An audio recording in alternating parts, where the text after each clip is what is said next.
বিতর্কের আগুনে পশ্চিমবঙ্গ নির্বাচন, নজিরবিহীন উত্থান বিজেপির, ধস তৃণমূলের। কিন্তু নেপথ্যে আসলে কি ঘটেছে?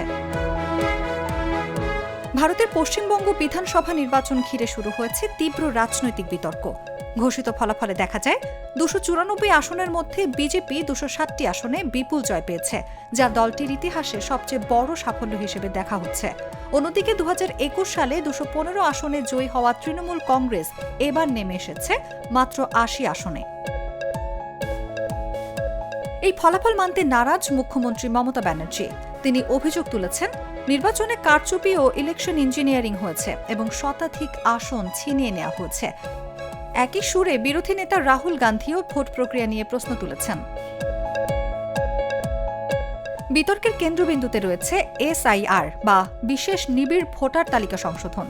অভিযোগ উঠেছে, এই প্রক্রিয়ায় প্রায় ৯৫ লাখ ভোটারের নাম বাদ দেওয়া হয়েছে, যা মোট ভোটারের প্রায় ১২%। বিরোধীদের দাবি, নির্দিষ্ট কিছু অঞ্চলে ভোটার বাদ পড়ার হার বেশি, যা রাজনৈতিকভাবে প্রভাব ফেলতে পারে। এছাড়া নির্বাচনে বিপুল কেন্দ্রীয় বাহিনী মোতায়েন নিয়েও প্রশ্ন তুলেছে তৃণমূল কংগ্রেস। তাদের অভিযোগ, এই বাহিনী ভোটের পরিবেশে আতঙ্ক সৃষ্টি করেছে।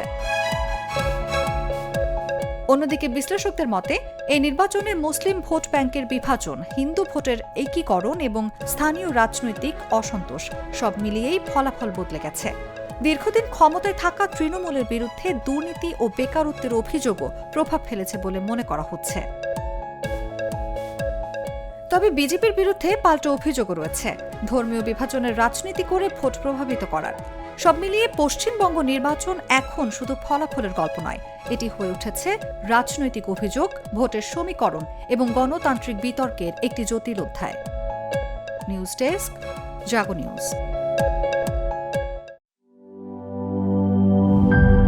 গ্লিটারের টুইন লেমন ও অ্যান্টিব্যাকটেরিয়াল ফর্মুলা বাসনকে চকচকে জীবাণুমুক্ত করে আমাদের দেয় গ্লিটার গ্যারান্টি।